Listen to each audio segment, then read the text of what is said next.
Guys, dito kami ngayon sa Serene La Playa at isa na naman pong hotel tour ang ating ipapakita sa inyo. Kaya wala ng intro-intro. Let's go! I'm with Nilo right now at pasakay na kami ng elevator pa. Ano ba yung expectation natin doon sa room na yun? Yun yung room namin na ano bang... Ito na matense. Ako na to. Kasi ma'am, sa ito ng pakiramdam ko. Oh. Hapon pa. Sige, cancel natin to. Alright, andito na tayo sa kanilang standard room. Pakita natin sa ating mga ka-islanders. Diba? So, this is a king size bed.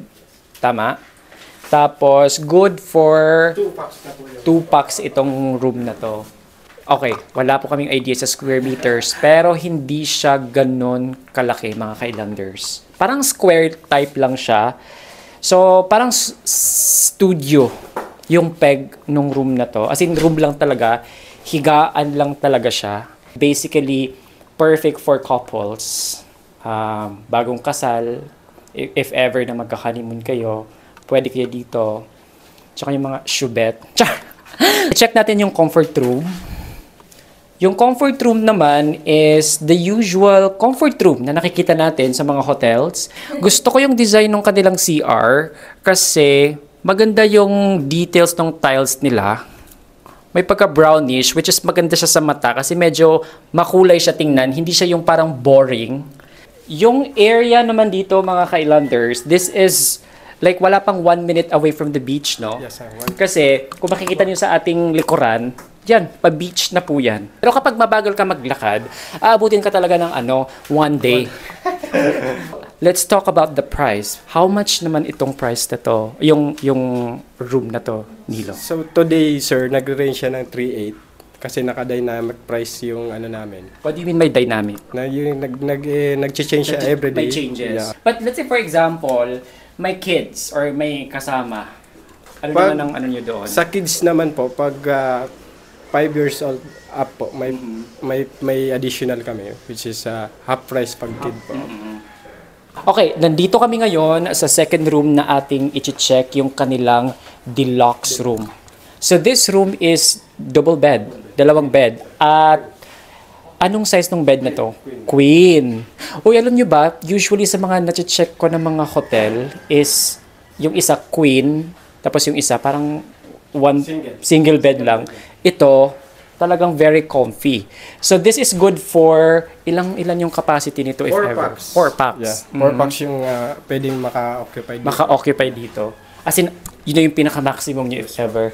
At i-check natin mga ka-islanders yung balcony nila. So, wag po kayong mag-expect if ever na, uy, is this like beach view? No, no, no, no, no. Ang view nito is wala. Mga bahay. So, yung CR naman, ang ganda ng room. I like it. Very peaceful talaga siya. At yung CR naman, same lang din sa nakita natin na CR doon sa standard room.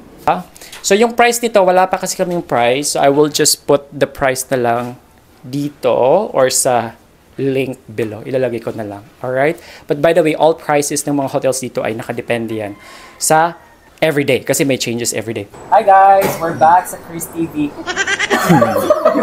I'm with Chef Ian dito sa Salsa Fusion at meron siyang ipapatikim sa atin. Ano naman to, Chef? This is just basically croquettes, rice croquettes na may Mexican twist. Wow. So itong croquettes na to, amos bush namin siya, parang appetizer bago dumating yung mga engrandeng pagkain natin. Kasi nung unang panahon, tawag dito, sobrang tagal nung pagkain namin lumabas kasi bagong pagkain, bagong concept. Wow. Tikman natin. Sige.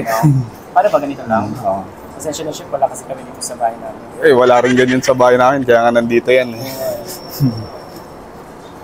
It's super crunchy. Malalasahan mo talaga yung chicken. Tapos parang yung ingredients niya, meron ba itong Mediterranean something? Meron siyang paprika, may cumin. So yung mga tag dito, spices ng Mexico, dahil nga fusion kami ng Filipino, Spanish, Mexican. So hindi siya yung Mexican talaga na sobrang anghang.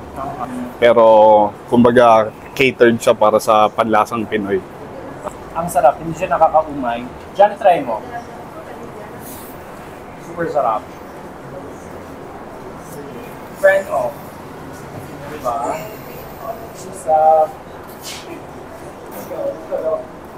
Sinama ko yung aking mga friends para at least makapagbigay sila ng kanilang feedback kung ano ba yung lasa ng food.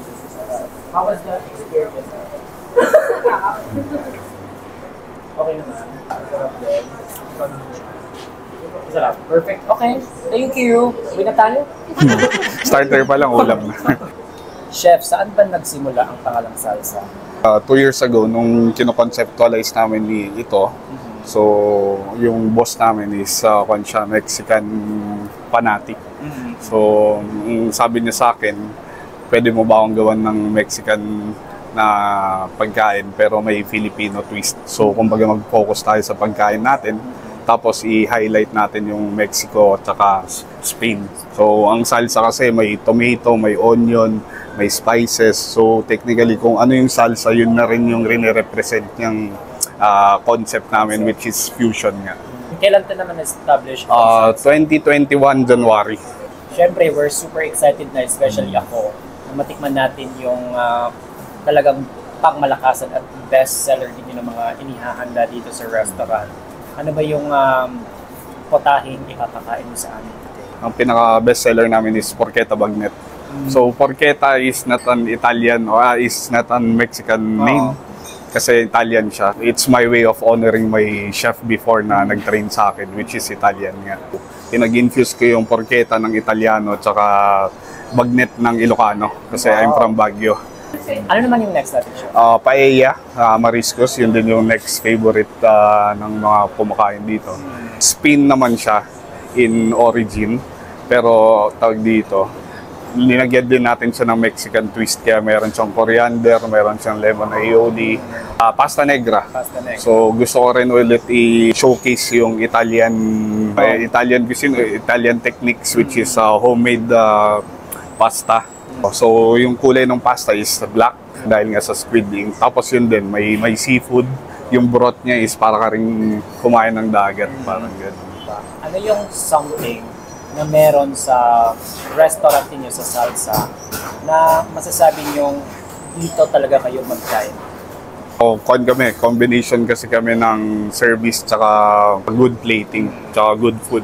Yeah. Technically, kaya kung makikita niyo yung reviews namin, palaging na-appreciate namin si ganito, si ganyan, kasi talagang we give service straight from the heart, parang gano'n. Parang yun yung mantra namin as a service giver. So